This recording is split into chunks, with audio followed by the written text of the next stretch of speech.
is in that number 3 lane. You need only place that car in a different position if you want to stay out of those marks that Leah Pritchett, the smoke the tires, lost traction in earlier. Bruno has more at the starting line about Steve Torrence. You know, guys, based on last year's metric for Steve Torrence, he'd already have a couple wallets. He said the team isn't panicking. Actually, he's been more focused on how well his dad is doing as of late. He said the double-edged sword for this team is Capco Contractors is really busy making money, allowing them to be out here, but keeping dad away from right now, chasing what could be a championship run for that team. If they get to a point where they're close, they have a shot of putting him in the top 10, they will go ahead and make that push. He wants dad to get a championship this year, without a doubt. Steve Chrisman, the sleeper candidate here in lane 4, closest to the camera.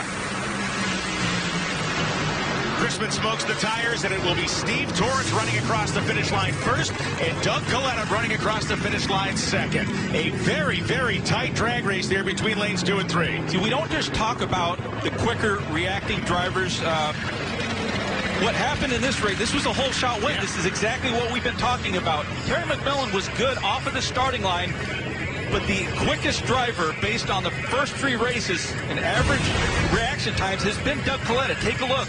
The number 3 lane, that red car, he's going to open the throttle blades before Terry McMillan. McMillan is going to cover that 1,000 feet in a shorter distance, but on race day, it's strictly a race to that finish line. This is what we call a whole shot win. Oh, man, a 77 is getting you a win line in almost every weekend on the NHRA Tour. Instead of this one, look at that at the finish line.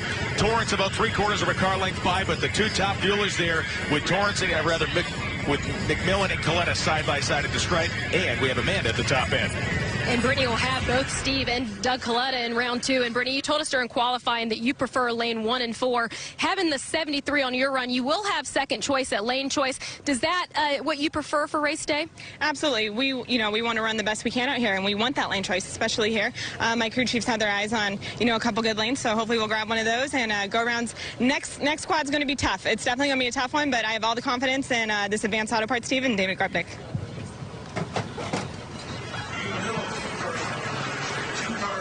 So as Brittany walks away, Billy Torrence will be part of this threefer we have of Top Fuel dragsters on the starting line. And Billy Torrence gave us his impression of driving a Top Fuel car. Why do you drag race? Because I'm stupid. Drag racing, borderline terrifying. It's a culmination of the work of several people and the whole team. It's absolutely the blast. Drag racing for me has been a family sport for all of my life. To come out here and be able to compete at this level, keep those Capco cars in front is gratification. So there is Billy Torrence. Got his words on driving a Top Fuel car. Tony, let's get right down to brass tacks. You're Mike Salinas. You qualify number 1. And what you get stuck into here is a threefer group of Top Fuelers. It is the second tightest grouping of cars we have of any professional category in the first round. Yeah, I don't think any of us saw that coming. You qualify number 1, you would expect some easier opponents. However, listen to the burnouts, Billy Torrence and Antron Brown, not exactly what you would have expected because they fell off a little bit in qualifying. But if we break down the numbers, if I'm Mike Salinas, I'm going to look back at the last 3 races. He comes into this race, this matchup, 8th in average reaction times. He's racing Antron Brown, who has a reputation of being one of the quickest. He's currently ranked 3rd. Billy Torrence, very good on the starting line, 7th. Now, I'm not going to concern myself much because Mike Salinas has the ability to do it. He's going to have to rely on phasing out the other drivers, being able to stage properly, and not being the last one of these 3 off the starting line. It's the great seesaw of pressure we talk about all weekend long. Antron Brown, right here we get in car. Antron, to me, has what I would consider kind of championship-level pressure on him, trying to maintain a legacy of success he's had. If we look at the more kind of micro version of this weekend, Mike Salinas, the crew had the pressure on them for qualifying. The pressure now shifts to the driver to do his job to make sure they're not at a disadvantage against 2 of the best in the category. Here we go.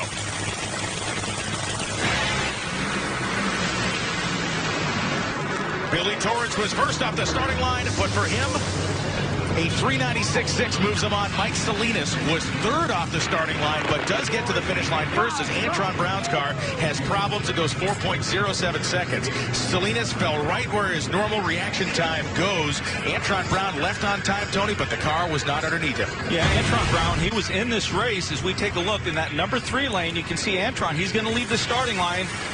2nd from Billy Torrence, but that's raw fuel coming out of the pipe. He's only leaving on 7 cylinders. That's a loss of 1,200 horsepower, and you could see that's where problems set in. The car then automatically shut itself off, and Billy Torrence was having problems in the other lane, but for Antron, it's hard for him to see in that number 3 lane exactly where Billy is. He might have been able to hear him, but you have that concrete barrier separating the 2 separate sets of lanes. Amanda Busick's down there with the younger half of the fighting Torrance boys, Steve Torrence. Oh, and there, there was a fist pump when he saw Billy advance. And Steve, you told us during qualifying that you only have to turn 3 win lights on this weekend. You've won 3-4 wides in a row. Is today your day? Man, I hope so. I'll tell you what, we got 1 down and 2 more to go, but good buddy AB just went out. My dad took him out, and, he did a good job on the tree. It went out there and just put a hole out or something, but BT's going to the 2nd round, and Capco boys are digging deep, and we'll see if we can go 2 more rounds. I need to kick his butt today. So the Lucas Oil ladder populates on the screen here as we look at what the semifinals going to look like. Mike Salinas, Billy Torrence, Terry Totten out of the number 13 spot, and Clay Millican lined up on one side. Then it's Steve Torrence, Doug Kallita, Brittany Force, and Richie Cramton, a veritable all-star lineup. This Motor Speedway, we got to go back to the racetrack now. That was the slowest bike. And here is the Lucas Oil ladder as we look at our 8 remaining cars. The quad on the left-hand side of the ladder has a total of 5 wins collectively. On the right side of the ladder, it is 89 collective wins. We are joined by 8-time Top Fuel champion Tony Schumacher. And Tony, what's jumping out at you with these groupings of 8 cars? Well, I'll tell you what, they're all good cars. Look, Totten squeaked by there, but you know what he did? He went down the racetrack, and it's going to be harder to do that now. The temperatures are rising. The guys with the most power that are tuning these cars, they're going to struggle a little bit here. So, now, that being said, they still have brilliant crew chiefs. These guys go back in data and they look. But that car in the right lane, lane number 4 there, Terry Totten, he has a chance to win because that car started and can't go down the racetrack. So here is Mike Salinas, and we've kind of been waiting for this almost a sleeping giant of a team to come back to life. It is Alan Johnson overseeing Brian Houston tuning. Veteran crew chief and a driver that's certainly come a long way in a couple seasons on that Scrappers team. The mellow yellow lane is where Salinas is at. E3 Sparkplugs lane, the always dangerous Billy Torrence, Clay Millican, Toyota lane 3, and Terry Totten, UTI lane 4, Tony. Well, from a tuning perspective, what the increase in temperature means, the tuners have to slow the clutches down. They're going down the racetrack. A great grouping of 3 cars across the finish line, and it's Mike Salinas moving to the final round. 3.769 seconds for Salinas at 325 miles an hour. Clay Millican, 379.3 at 316 miles an hour. He will advance. Well, he loses. Actually, Billy Torrence beats him on a hole shot, has a slower elapsed time. Well, I'm looking at the graphics on the TV here. According to what I'm looking at, it says Billy was quicker, but Clay Millican is the car that advances. Yeah, Clay does. It was within inches, and Tony Schumacher, we talked about it. We talked about it at the top of the show, that craziness between these multiple cars at top end. It is complicated, even for the drivers. When the wind lights come on, you're not sure the flashing light, the solid light.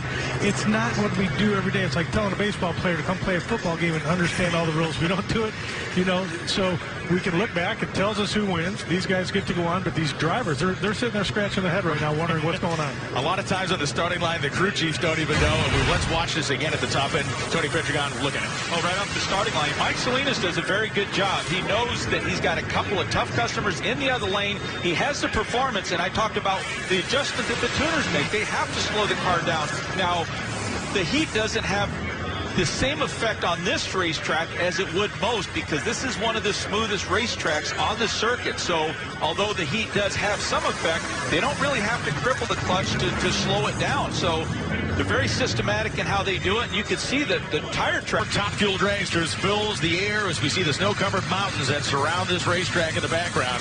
Steve Torrence, Brittany Force, Doug Kallita, and Richie Cramton. We talked about this quad having a total of 89 career victories.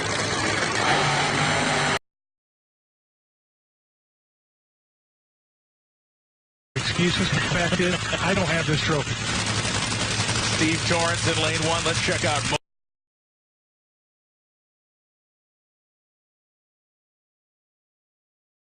this matchup here. If you're Brittany Force, she's ranking 12 in terms of reaction time. She's surrounded by wolves, so this is a good time for her to try to step up her game.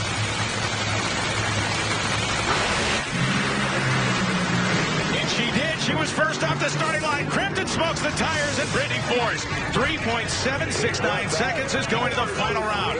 Doug Kallita, 3.790 at 320 miles an hour. And Doug Kallita has the record for hole shot wins in a season with 7.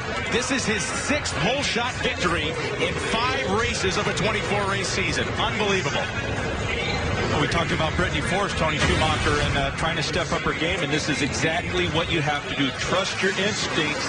Let that adrenaline do what it does naturally. First off the starting line, she outperformed everybody, but in that number 3 lane, it was Doug Kallita getting the best of Steve Torrence. Not like Steve Torrence to have that kind of light, but you got to think it's the additional 3 cars that really caused him to slow down in terms of that reaction time department. He's a machine driver. You know, he does not make these mistakes. He was a little slow. He had a 100 light, you know, and it's funny because if you put everyone in the crowd in the car and said try to have a 100 light, it would take them all day to figure it out. But 4 cars of the Denso Spark Plugs NHRA 4-wide Nationals, and we got a bunch to talk about as the burnouts are completed. You see Mike Salinas get ready to heat the tires. Brittany Force to his left, Doug Kallita to his right. Of all the storylines, the umbrella storylines of this quadrant of Top Fuel cars, there is one that stands out. Kallita Motorsports has had 15 opportunities over the course of its existence to double up at a race. They have never done it. So Kallita Motorsports is looking to double up for the first time since Kallita Motorsports has existed. We'll find out if Doug Kallita can do it. And Tony Pedregon, or actually I'll go to Tony Schumacher here as we're talking Top Fuel. This is the guy you want to have that on his shoulder. absolutely, and he's driving as good as he's ever driven before. You know, Brittany coming off the 35 light, I'm not so sure she's going to try to do that again. Salinas has got a lot to live up to. He's got Alan Johnson, who's guided a lot of drivers to championships. And Clay, man, the battle between him and Brittany and the crew chiefs, a lot of stuff here, man. Yeah, and you can't count Clay out. The story here, of course, is in the other lane is his former tuner. So there's somewhat of a rivalry here. Clay Millican, he's really surprised all of us. But, you know, one of the things that is certain is all these drivers are very qualified. But if I'm Doug Kallita, if I'm Clay Millican, I'm looking to see maybe Steve, or rather maybe Salinas, if there's some nerves, this is the time to exploit that weakness. Clay Millican and Mike Clover won 6 IHRA championships, but never an NHRA national win, and they won't today. And it's going to be Mike Salinas picking up his first ever NHRA Top Fuel championship win. 3.801 seconds, 330 miles an hour, 306.8 for Brittany, I'm sorry, 381.0 for Brittany Force, 321 miles an hour. Mike Salinas finally puts it all together, Tony Pedregon. Oh, forget about the nerves. Leave the gun. Take the cannoli. This guy right here earned it. It's just been a matter of time. We were trying to figure out who's going to win first, him, Brittany, or Clay. Well, Mike Salinas answered that question. Bruno's on the starting line. A lot of pressure got to be for Mike Salinas when he's got these two helping him tune the car. Alan Johnson, Brian Houston. I know the car struggled the last few weeks. What did you find and how did you fix it? Oh, you know, we had the most bizarre electronic ignition issues that anyone's ever seen. And so as soon as we found it and sorted it out, it was like clockwork. The only mistake we made here was Q3. We had one thing set wrong and it smoked the tires, but it was just an accident. And after that, everything just worked just like we wanted. Congratulations, both of you. Thank you. Thank you. Mike Salinas becomes the 107th person to ever win a race in Top Fuel Eliminator. Don Garlich's the first, Billy Torrence the most recent, and Alan Johnson, well, he picked up his first win all the way back in the 1995 season. As Mike Salinas comes around the corner, Tony Schumacher, what do you see? Well, I just see a perfect run. I mean, if you can pick a time to be great, that was it. A dead straight run, shoots out on time. And, you know, we've been talking about the fact that he's driving the car straighter. Whether they found something in the chassis or he's getting more comfortable driving. Or, how about this? Alan Johnson, who knows how to lead people to championships, has guided him like he's guided so many drivers, including myself, in teaching us how to do it right. Well, there are mechanical things in these cars. The speed of the steering ratio. They could have made adjustments there to suit his style. Absolutely. And I've tested Antron's car, and he's tested my car. We found things we can fix. Leah's driven my car. We've all kind of rotated, and you go, hey, this guy has this strength, and you fix it in the car. But they do a good job of recognizing it and doing it. Amanda Busick at the top end with what has to be an ecstatic Mike Salinas. A very ecstatic Mike Salinas. His hands are shaking as he gets his helmet up. I thought he was going to climb out of the Top Fuel dragster and run to us from the track. But, Mike, in 42 races in your professional career, your first Wally is going to go into your hands. When you look back on that Wally, what will it symbolize for you? This is my first time I've won any race ever. And I met Wally Parks at the Hot Rod Reunion when I first started, and I'll tell you something. This has been a hard road, but it's been awesome. Global Electronics, Pleasanton Ready Mix, Valley Services. This is what we're here for, and you know what? I got this gorilla off my back. Now we can go have some fun. Congratulations, Mike. The entire family was there. The entire family saw it happen, and the tears were flowing. The waterworks came on. Just a fantastic moment. Appreciate this. And let's go down.